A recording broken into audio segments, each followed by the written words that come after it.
ঋতুস্রাবের সময় ইস্ট্রোজেন এবং প্রজেস্টেরন দুটি হরমোনের ভারসাম্য অত্যন্ত গুরুত্বপূর্ণ। দেখা যায় ঋতুচক্রের প্রথম 14 দিন এ দুটি হরমোন বেশি থাকে এবং এন্ডোমেট্রিয়ামের গ্রোথ হয়। পরবর্তী 14 দিন যদি ইমপ্ল্যান্টেশন না হয় তাহলে ইস্ট্রোজেন এবং প্রজেস্টেরনের লেভেল কমে যায় এবং এন্ডোমেট্রিয়াম যেটা আগে গঠিত হয়েছিল সেটা ক্ষয় হতে শুরু করে এবং আমাদের পিরিয়ডের ব্লাডের সাথে এই এন্ডোমেট্রিয়ামটা বের হয়ে আসে।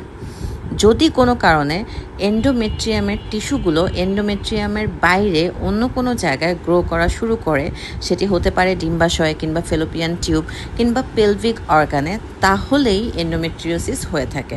প্রতি 10 জনে একজন নারীর এই সমস্যাটি হয়ে থাকে।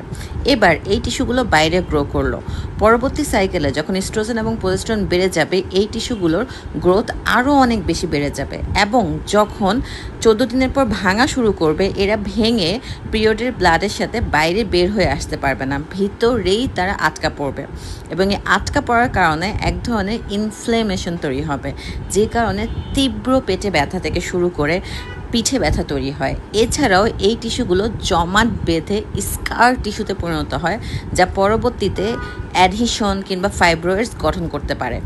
অনেক সময় এই টিস্যুগুলো চকলেটের মতো জমাট বেঁধে এন্ডোমেট্রিওমা তৈরি করে, যা চকলেট সিস্ট নামে পরিচিত। তাই এন্ডোমেট্রিওসিসের সাথে চকলেট সিস্ট জড়িত। আমাদের ডাইনোজেস্ট, যা নেদারল্যান্ড থেকে আমরা এপিআই এনেছি এবং যা ইনোভেটরের সাথে সম্পূর্ণ বায়ো ইকুইভ্যালেন্ট, এই এন্ডোমেট্রিওমা বা চকলেট সিস্টের সাইজকে ছোট করে দেয়।